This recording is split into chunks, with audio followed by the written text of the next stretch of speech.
HSC থেকে মেডিকেলে পৌঁছালাম। সেজদার অশ্রু থেকে মেডিকেলে চান্স পেলাম। আমি দোয়া করেছিলাম, আল্লাহ এভাবে কবুল করলেন। আপু, আমি এইচএসসি এর স্টুডেন্ট ছিলাম। বই নিয়ে বসলে কান্না আসতো। টাকা নাই, গাইড নাই, কোচিং নাই। সবাই বলতো মেডিকেল তোমার জন্য না। আমি রাত 3টায় উঠে তাহাজ্জুদ পড়তাম।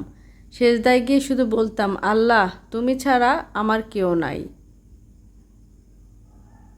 প্রতিদিন 100 বার রাব্বি জিদনি এলমা পড়তাম। পরীক্ষার আগে লা ইলাহা ইল্লা আন্তা সুবহানাকা ইন্নী কুনতু মিনাজ জালিমিন 10 বার। বুক ফেটে যেত আপু। মা বলতো, মা চেষ্টা করো, আল্লাহ আছে। রেজাল্টের দিন হাত কাঁপতেছিল, মোবাইল অন করতে ভয় লাগতো।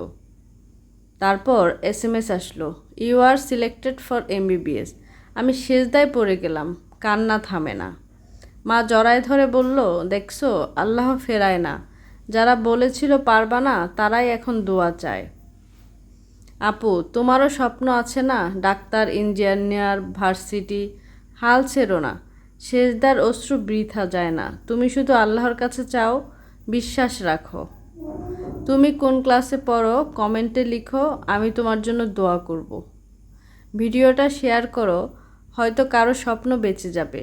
আল্লাহ হাফেজ।